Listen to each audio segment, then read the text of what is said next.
जय श्री कृष्णा। राधे राधे दोस्तों। आशा करती हूँ दोस्तों कि लड्डू गोपाल की कृपा से आप सब प्रसन्न और सुखी होंगे।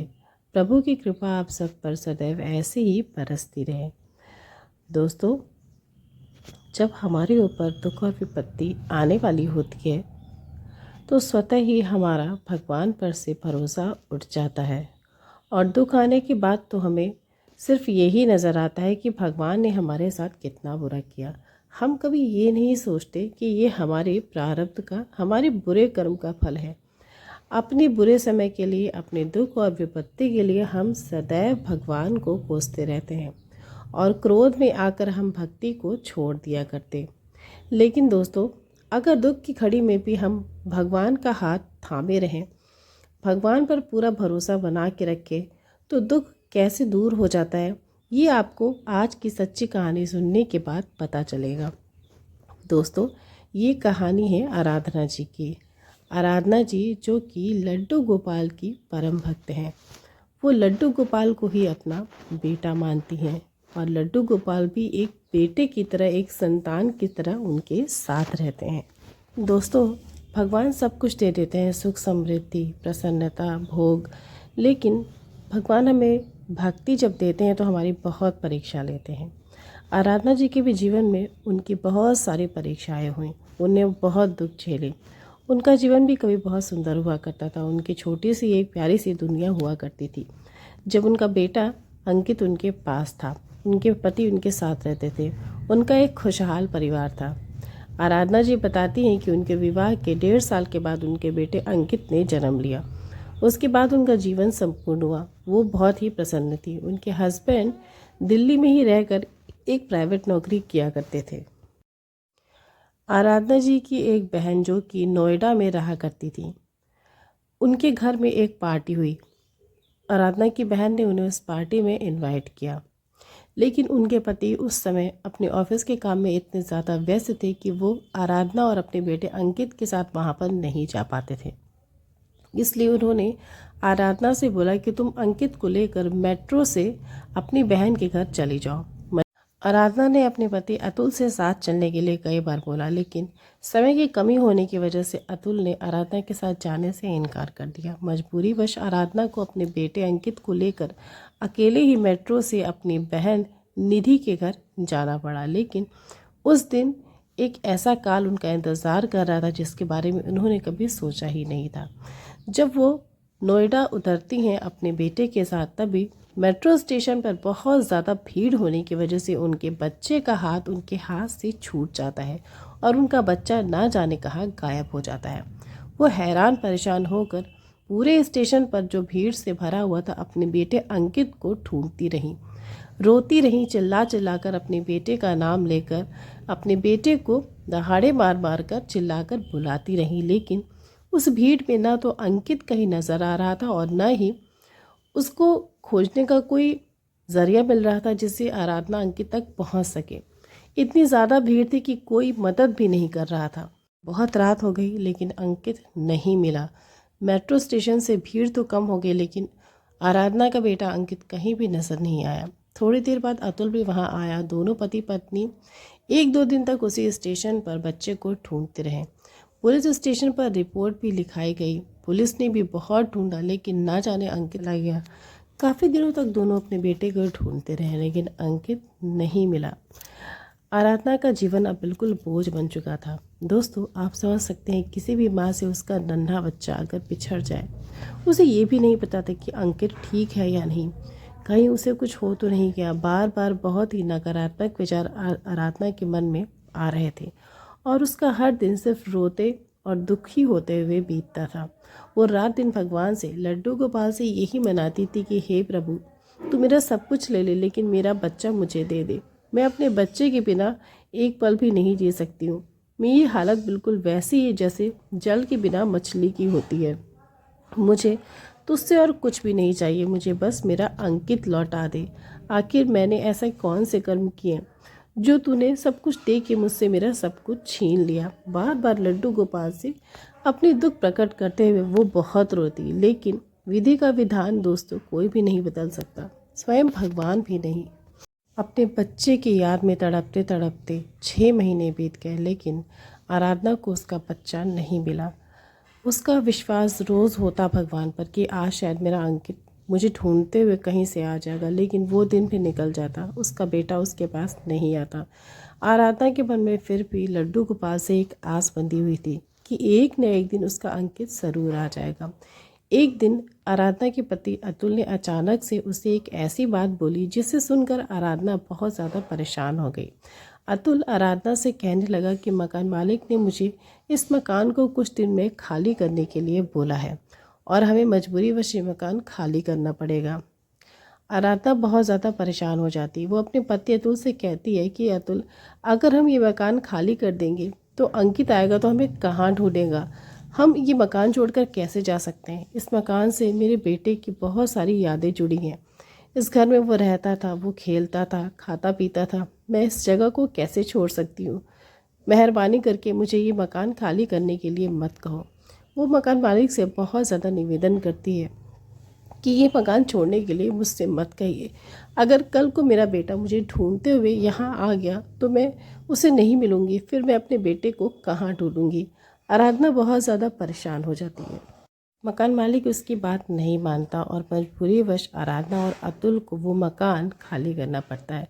उस घर को छोड़ते हुए आराधना बहुत रोती है, क्योंकि उसे बार बार उन कमरों से अपने बेटे की आवाज़ें सुनाई देती हैं। उसे ऐसा महसूस होता है मानो वो यहीं कहीं आसपास अपने खिलौनों से खेल रहा है। उसे बार बार अपने बेटे अंकित की आहट सुनाई देती है, लेकिन बहुत मजबूरी थी आराधना की कि वो घर उसे छोड़ना पड़ा। वो घर छोड़कर अतुल और आराधना एक दूसरे घर में चले जाते हैं। वहाँ जाने के बाद अतुल तो अपने काम में लग जाता है, लेकिन आराधना अब दिन भर अपने लड्डू गोपाल को अपनी गोद में लेकर बैठी रहती है और घर के दरवाजे के पास बैठे बैठे अपने बेटे का इंतज़ार करती रहती है। उसे बार बार ऐसा लगता है मानो आज मेरा अंकित मुझे ढूंढते हुए ज़रूर आएगा। वो दिन भी बीत जाता है। अगले दिन भी आराधना दिन भर बैठकर अपने बेटे अंकित की प्रतीक्षा करती रहती है। दोस्तों, ऐसे ही बहुत सारे दिन बीतते जाते हैं, वर्ष बीत जाते हैं, लेकिन उसका बेटा अंकित उसके पास नहीं आता। एक बार जन्माष्टमी का त्यौहार पड़ता है और आराधना की सोसाइटी में जन्माष्टमी का त्यौहार मनाने के लिए एक बहुत बड़ा आयोजन होता है, जिसमें सोसाइटी के सभी परिवार इकट्ठे होते हैं और वहाँ पर आराधना भी अपने बाल गोपाल यानी कि लड्डू गोपाल के साथ जाती है। वहाँ पर जन्माष्टमी का उत्सव मनाया जा रहा होता है, तभी आराधना अपनी गोद में लड्डू गोपाल को लेकर बैठी होती है। आराधना को ऐसा महसूस होता है कि उसके लड्डू गोपाल को भूख लगी है। आराधना के पास लड्डू गोपाल को भोग लगाने के लिए और कुछ भी नहीं था। आराधना को ऐसा अनुभव होता है मानो उसके बाल गोपाल बहुत ज़्यादा भूखे हैं। भूख से उनके पेट में ऐंठन हो रही थी। उनके मन में बार बार ये भाव आ रहा था कि उसके लड्डू गोपाल उससे दूध पीने के लिए मांग रहे हैं, लेकिन वहाँ पर आराधना के पास दूध तो था नहीं लड्डू गोपाल को पिलाने के लिए। आराधना ने वात्सल्य के भाववश लड्डू गोपाल की प्रतिमा को अपने स्तन से लगाकर उन्हें दूध पिलाया। वहाँ पर बैठी सभी महिलाएं आराधना को देख रही थीं, लेकिन आराधना को उससे कोई फर्क नहीं पड़ रहा था, क्योंकि लड्डू गोपाल को वो अपना बेटा मान चुकी थी। बहुत देर तक वो अपने स्तनों से लगाकर लड्डू गोपाल को दूध पिलाती रही। आराधना को देखकर वहाँ पर मौजूद एक औरत ने उसे बहुत ज़ोर से डांटा कि भगवान को क्या कोई दूध पिलाता है? तू पागल हो गई है, ये क्या हरकत कर रही है। आराधना ये सुनकर लड्डू गोपाल को और ज़ोर से अपने सीने से चिपका लेती है और उस औरत ने आराधना को वहाँ बहुत बुरी तरह से डांटा और उसे अपमानित भी किया। वहाँ पर सबके सामने उस महिला ने आराधना को बोला कि ये मनहूस औरत है, इसने अपना बच्चा खो दिया है। यहाँ पर इस समारोह में इसे किसने बुलाया है। ये सुनकर आराधना को अंदर से बहुत बुरा लगता है और वो रोने लगती है। वो कहती है कि प्लीज़ आप इस तरह मुझे मत बोले। मैंने जानबूझकर अपने बच्चे को तो नहीं खोया, वो तो विधि का विधान था। हो सकता है मेरा अंकित एक न एक दिन मेरे पास आ जाए। लेकिन उसकी बात सुनकर भी उस महिला के ऊपर कोई भी असर नहीं हुआ। वो आराधना को बार बार मनहूस बोले जा रही थी और उसे लड्डू गोपाल को स्तनपान कराने पर ज़ोर ज़ोर से डांटे जा रही थी। आराधना से ये सब दृश्य देखा नहीं जा रहा था। पहले से ही वो दुख में डूबी हुई थी। अपने बाल गोपाल को लेकर वो वापस अपने घर पर चली जाती है और खूब रोती है। अपने बेटे के फ़ोटो के सामने वो फूट फूट कर बहुत रोती है। आराधना अपने पति से कहती है कि मुझे यहाँ पर बहुत ज़्यादा घुटन महसूस हो रही है, मेरा दिल वृंदावन जाने को कर रहा है। अगले ही दिन अतुल और आराधना अपने लड्डू गोपाल के साथ वृंदावन के लिए रवाना हो जाते हैं। वृंदावन पहुंचते ही आराधना और अतुल सबसे पहले बांके बिहारी के दर्शन करने के लिए जाते हैं। बांके बिहारी मंदिर में बहुत ज़्यादा भीड़ होती है। 1-2 किलोमीटर की लाइन लगी होती है और उसी लाइन में आराधना और अतुल भी लगे होते हैं। आराधना की गोद में उसके लड्डू गोपाल रहते हैं। लेकिन वहाँ पर आराधना के साथ एक बहुत ही अद्भुत घटना घटती है। आराधना में तो कभी सोचा भी नहीं था कि उसके साथ ऐसा भी होगा। आराधना की नज़र अचानक से एक लड़के पर पड़ती है जिसका चेहरा बिल्कुल उसके बेटे अंकित के जैसा होता है। वो लड़का कुछ 8 या 9 वर्ष का होता है। आराधना उस बच्चे को देखकर बिल्कुल दंग रह जाती है, चौंक जाती है। उसे ऐसा लगता है मानो कई वर्षों के बाद वो अपने बेटे अंकित को ही देख रही है, जो पहले से अब थोड़ा बड़ा हो गया है। आराधना उस भीड़ में अपने बेटे अंकित को पकड़ने के लिए दौड़ती है, लेकिन भीड़ में न जाने वो बच्चा कहाँ खो जाता है। आराधना बेचैन हो जाती है। वो अतुल से बताती है कि अतुल, हमारा बेटा अंकित यहीं पर है, मैंने अभी उसे देखा है। अतुल ये सुनकर आराधना से कहता है कि कहाँ देखा है। दोनों मंदिर में दर्शन करने की बजाय अपने बेटे अंकित को ढूंढने के लिए इधर उधर घूमने लगते हैं। वो लड़का फिर से आराधना को दिखता है जो अंकित जैसा लगता है। दोस्तों, वो सच में अंकित ही होता है। आराधना आखिर में उस बच्चे तक पहुंच जाती है और जाकर उसे ज़ोर से पकड़ लेती है। वो बच्चा चौंक जाता है और सच में वो अंकित ही होता है, जो कि उसे पहचान ही नहीं रहा होता, क्योंकि 5 वर्ष में वो बिल्कुल भूल जाता है कि उसके माँ बाप कौन थे। आराधना अंकित को अपने सीने से लगा लेती है और बहुत रोती है। उसे खूब चूमती है, खूब प्यार करती है। तभी उसके बगल में खड़ी उस बच्चे की माँ आराधना से अंकित का हाथ छुड़ाने लगती है और पूछती है कि तुम कौन हो, मेरे बच्चे को इस तरह से क्यों पकड़ रही हो, छोड़ो मेरे बच्चे को। आराधना उस महिला से बोलती है कि ये मेरा बेटा अंकित है, ये तुम्हारा बेटा नहीं। मैं इसके लिए बहुत वर्षों से तड़प रही हूँ। ये मेट्रो स्टेशन पर मुझसे बिछड़ गया था और आज मेरे बाल गोपाल की कृपा से मुझे यहाँ पर मिला है। मैं अब इसे नहीं खो सकती। अंकित को वो बार बार अपनी तरफ खींचती है, लेकिन उसकी माँ उसका हाथ नहीं छोड़ती। वो औरत अंकित का हाथ जोर से पकड़कर आगे की ओर चली जाती है और गायब हो जाती है। आराधना देर रात तक वहाँ पर बैठ के फिर से अंकित की प्रतीक्षा करती कि हो सकता है उस औरत के साथ अंकित फिर से वहाँ पर आए, लेकिन काफ़ी रात हो जाती है, अंकित वापस नहीं आता। अंकित अपनी उस माँ के साथ वापस अपने घर चला जाता है। वृंदावन के पास ही वो एक परिवार में रहा करता है। वृंदावन के बाज़ार में एक दिन फिर से अंकित अपने परिवार के साथ देखता है। आराधना उसकी माँ से अंकित के बारे में पूछती है कि तुम लोग कहाँ रहते हो, तुम्हारा घर कहाँ है। वो महिला आराधना से सब कुछ बताती है। उस समय आराधना अंकित से कुछ भी नहीं कहती, लेकिन अगले ही दिन अतुल और आराधना अंकित को वापस लेने के लिए उस महिला के घर पहुंच जाते हैं, जो कि वृंदावन से बहुत पास होता है। आराधना और अतुल अभी रास्ते में ही होते हैं। तभी आराधना अतुल से कहती है कि अतुल, आज मैं अपने बेटे को अपने साथ लेकर आऊँगी, हर कीमत पर। मैं उससे बिना अब नहीं रह सकती और न ही मैं अंकित को अब कहीं भी छोड़ूंगी। दोनों पति पत्नी ये फैसला लेकर जाते हैं कि अंकित आज हमारे पास आ जाएगा।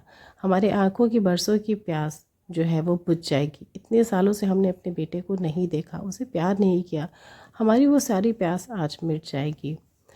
आराधना और अंकित उस महिला के घर पहुंचते हैं। दरवाज़ा खटखटाते हैं और वो महिला दरवाज़ा खोलती है। आराधना को देखकर वो चौंक जाती है। वो ज़ोर से बोलती है कि आप फिर से यहाँ पर आ गए। मैंने बोला ना, वो मेरा बेटा अंकित है और उसे मैं किसी को नहीं दे सकती। मैंने बहुत ही मुश्किल से उसे पाया है और अब मैं उसे किसी को नहीं दे सकती। वो सिर्फ मेरा बेटा है। आराधना अपने दोनों हाथ जोड़कर घुटने टेक कर उस महिला के सामने ज़मीन पर बैठ जाती है और हाथ जोड़कर उससे विनती करती है कि कृपा करके मुझे मेरा बेटा अंकित लौटा दो। मेरा सब कुछ मुझसे ले लो, लेकिन मैं अपना बेटा तुम्हें नहीं दे सकती। मैं हर दिन मर मर के जी रही हूँ सिर्फ अपने बेटे को वापस पाने के लिए। मेहरबानी करके मुझे मेरा बेटा वापस दे दो। आराधना ये बोलते हुए उस महिला के घर के अंदर घुस जाती है। अंदर जाती है तो देखती है अंकित एक कमरे में बड़े ही प्यार से सोया रहता है। वो जाकर अंकित के सिर पर हाथ फेरती है और आराधना की आंखों से टप टप आंसू गिरते रहते हैं। अपने बेटे को इतने सुकून से सोता देखकर वो बहुत ही ज़्यादा संतोष से और प्रेम से भर जाती है। तभी वो महिला हाथ जोड़कर आराधना से निवेदन करती है कि देखिए, मैं बहुत मजबूर हूँ। मुझे पता है कि ये आपका ही बेटा है, ये मेरा बेटा नहीं है, लेकिन मेरे साथ बहुत ज़्यादा मजबूरी है। मेरे साथ किस्मत ने बहुत बड़ा अन्याय किया है। मैं कभी भी माँ नहीं बन सकती। मैंने अपना बहुत इलाज कराया, लेकिन डॉक्टर ने मुझे मना कर दिया। मैं इस काबिल ही नहीं, मुश्किल से मुझे अंकित मिला, लेकिन अब मैं उसे नहीं खो सकती। उस महिला की लाचारी देखकर आराधना का हृदय पिघल जाता है और वो गहन सोच में पड़ जाती है। तब तक अंकित की नींद खुल जाती है और वो कमरे से बाहर आ जाता है। वो पूछता है कि माँ, कौन आया है। अंकित की माँ उसे कुछ भी नहीं बोलती। आराधना एकटक खड़े होकर अंकित को देखती रहती है। कभी वो अंकित को देखती है और कभी उस महिला को। आराधना को ऐसा प्रतीत होता है मानो वो महिला उससे भी कहीं ज़्यादा लाचार है। वो अंकित को छूकर फिर से बहुत प्यार करती है, क्योंकि बहुत वर्षों बाद आराधना अपने बेटे अंकित से मिलती है। लेकिन दुख तो उसे तब होता है जब अंकित उसे बिल्कुल नहीं पहचानता। आराधना को ऐसा महसूस होता है मानो अंकित उसे कोई अजनबी समझ रहा हो, और सच में अंकित उसे बिल्कुल भी नहीं पहचानता। उस महिला की लाचारी देखकर आराधना अपने पति अतुल के साथ वहाँ से वापस लौट जाती है। अतुल उससे बोलता रहता है रास्ते भर कि तुमने अंकित को वापस क्यों नहीं लिया। आराधना बिल्कुल चुप रहती है। उसके कुछ समझ में नहीं आता कि मैं क्या बोलूँ।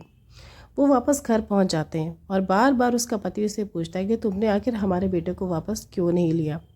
आराधना बहुत ही भावुक होकर बोलती है कि अतुल, तुमने उस महिला की लाचारी नहीं देखी। वो बार बार रो रो कर कह रही थी कि वो संतान को जन्म नहीं दे सकती। उसे एक संतान की ज़रूरत थी और उसे अंकित मिल गया। शायद ये भगवान की मर्जी थी। हमारा बेटा अंकित उसके पास कितना खुश था, कितना सुखी था। वो उसे कितना स्नेह दे रही थी, कितना प्रेम दे रही थी। अगर आज मैं अंकित को अपने पास लेती आती तो शायद वो मेरे प्यार से खुश नहीं हुआ, क्योंकि वो मुझे माँ मानता ही नहीं है। ना ही मैं उसे इतना प्यार दे पाऊँगी जितना वो दे सकती है, क्योंकि वो उसी को अपनी माँ मानता है। मुझे और तुम्हें अपनी माँ बाप वो नहीं मांगता। हम उसे कितना भी स्नेह दें, कितना भी प्यार दें, लेकिन हमारे प्यार और स्नेह से वो कभी भी खुश नहीं होगा। अतुल अंकित का स्थान वहीं है, वो वहीं पर सुखी है। अगर हम दोनों उसकी खुशी चाहते हैं तो हमें उस घर से उसे यहाँ वापस नहीं लाना चाहिए। वो जहाँ पर खुश है, सलामत है, उसे वहीं पर रहे तो शायद भगवान की यही मर्जी। अपने कलेजे पर पत्थर रखकर और अंकित का भला सोचकर इस फैसले पर आराधना राज़ी हो जाती है कि अंकित को हम अपने पास नहीं लाएंगे, लेकिन अपनी तड़प को वो रोक नहीं पाती। वो हर कुछ दिन पर उसके घर जाकर अंकित से मिलने की कोशिश करती है। कुछ दिन दोस्तों ऐसे ही बीत जाते हैं। आराधना को ऐसा महसूस होने लगता है कि अंकित अब उसे पूरी तरह से भूल चुका है। वो अंकित से मिलने जाना छोड़ देती है और अपने लड्डू गोपाल को ही अंकित जैसा प्यार देने लगती है। लेकिन दोस्तों, अब आराधना के दुख के दिन जा चुके थे। लड्डू गोपाल ने उसके जीवन में एक ऐसा चमत्कार किया जिसने उसका जीवन बदल के रख दिया। एक दिन आराधना को पता चलता है कि वो गर्भवती है, और उसके बाद आराधना को एक प्यारा सा बेटा होता है, जिसके होने के बाद आराधना के दुख के बादल पूरी तरह से छट जाते हैं। वो अपने सारे दुख भूल जाती है। वो अंकित को तो नहीं भूल पाती, लेकिन नए बच्चे के आने की वजह से अपना वात्सल्य, अपना सारा प्यार उस बच्चे को देती है और धीरे धीरे अपने दुख का समय वो भूलने लगती है। दोस्तों, लड्डू गोपाल की कृपा से आराधना की गोद जो सूनी हो चुकी थी वो फिर से भर गई। भगवान भी जो करते हैं दोस्तों, वो बिल्कुल सही करते हैं। आराधना को अब समझ में आने लगा कि वो अंकित को वापस लेकर क्यों नहीं आई। अगर वो लेकर आती तो शायद वो कभी उसके पास खुश नहीं रहता। और लड्डू गोपाल ने कृपा करके आराधना को एक दूसरा बेटा दे दिया, अपनी कृपा से, अपनी भक्ति से। तो दोस्तों, लड्डू गोपाल की ये कृपा आपको अगर अच्छी लगी हो तो इस कहानी को अपने मित्रों के साथ ज़रूर शेयर करें और मेरे चैनल कृष्ण प्रेम रस को अवश्य सब्सक्राइब करें। राधे राधे।